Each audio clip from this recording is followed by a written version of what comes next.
A outra coisa que você deveria de comer e não come é gordura, porque fizeram uma lavagem cerebral em você de que gordura faz mal. O seu avô, o seu bisavô comia carne de porco numa boa, cozinhava com banha de porco numa boa e era muito mais saudável do que você, porque eles ingeriam gordura. Por quê? Todas as células são feitas, a membrana celular é feita de gordura. O nosso cérebro é feito de gordura. Se você tira a gordura da sua vida, você tem uma deficiência, inclusive, cognitiva.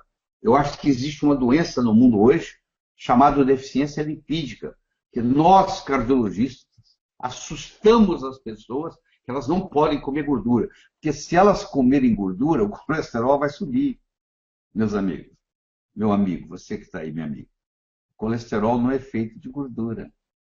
Colesterol é feito de carboidrato. Colesterol não é uma gordura. Conversa com o seu amigo bioquímico. Colesterol é um álcool. Ele não é uma gordura.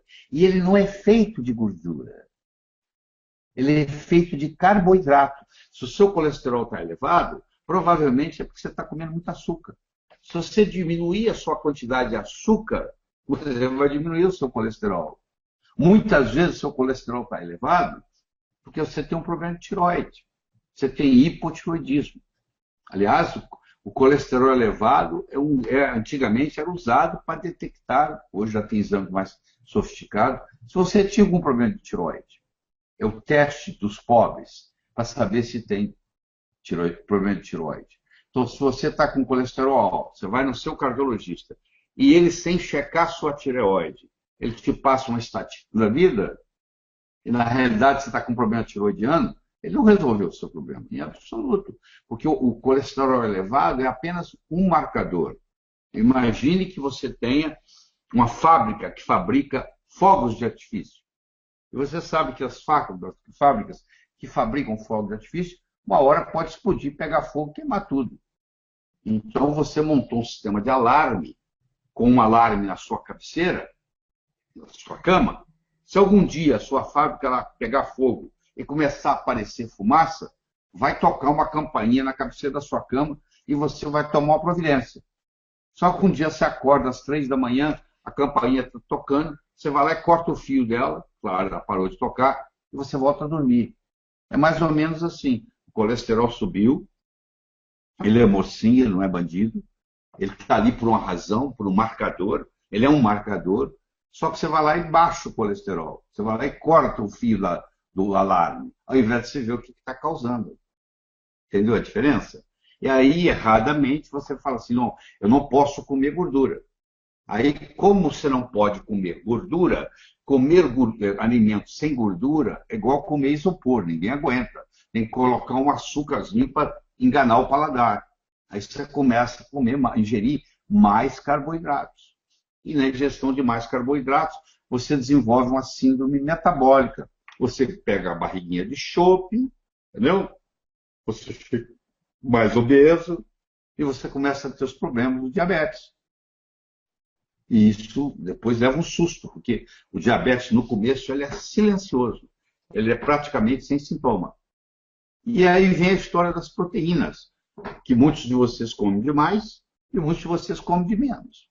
Porque se você faz tanto regime e come tanta alface, só que a nossa estrutura ela é feita de proteínas. Os nossos músculos são proteicos, os nossos ossos são proteicos, o nosso sangue, as hemoglobinas, tudo é proteína.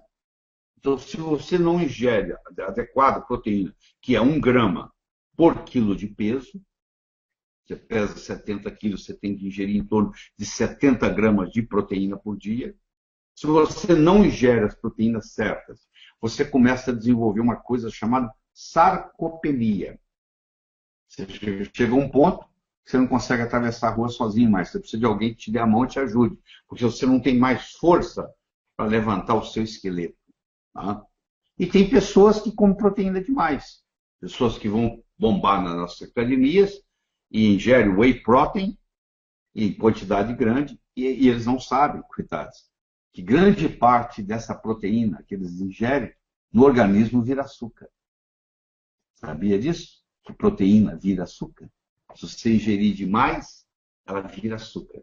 Então, esses whey proteins da vida, que na maioria deles são tudo junk food, porque você vai lá, tem 10, 15, 20 gramas de carbono, de carboidrato, desculpa, permitido por lei. No seu sangue inteiro, se você somar, tem 5 gramas de açúcar. No whey protein que você ingere, pode chegar a ter 20.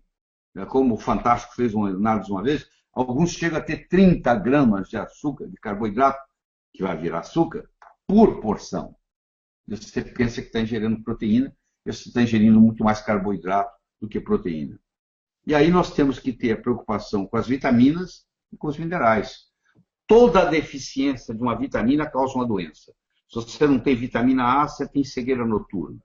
Se você não tem vitamina B1, você desenvolve problema neurítico dos nervos. Se você não tem vitamina C suficiente, você desenvolve escorbuto, a sua gengiva começa a sangrar. Claro, que isso em grau exagerado. Na antiguidade, quando a esposa do marinheiro levava ele no porto para se despedir dele, ela voltava para casa de preto, de luto, porque ela achava que ele não ia voltar. Porque pensava-se, primeiro, que o mundo era plano, que ele ia cair no abismo, mas na realidade ele morria era de quê? Ele morria de escorbuto, porque eles levavam batata, não levavam frutos cítricos, como limão, por exemplo, e todos ficavam deficientes de vitamina C, causavam escorbuto, eles perdiam todos os dentes, e começavam a sangrar e morriam. Já teve navio onde morreram 70%, 80% dos marinheiros numa viagem de escorbuto. Então, as vitaminas previnem uma série de doenças. E quando dadas em doses um pouco acima do normal, elas funcionam como nutracêuticos. Então, elas podem tratar doenças, e muitas doenças. Por exemplo, a vitamina B3, B de bola, ela trata alcoolismo. Se você der para uma pessoa que é alcoólatra, 1 hora antes dele beber, ele toma a vitamina B3, B de bola, ele pode parar de beber. Entendeu? Tem muitos estudos sobre isso. E, finalmente, a parte do oxigênio, que é muito importante. Você aprender a respirar e, muitas vezes, você até acrescentar no seu esquema o oxigênio para aumentar a sua oxigenação. Tá? Então, água, carboidratos, proteínas, vitaminas, minerais, oxigênio, etc.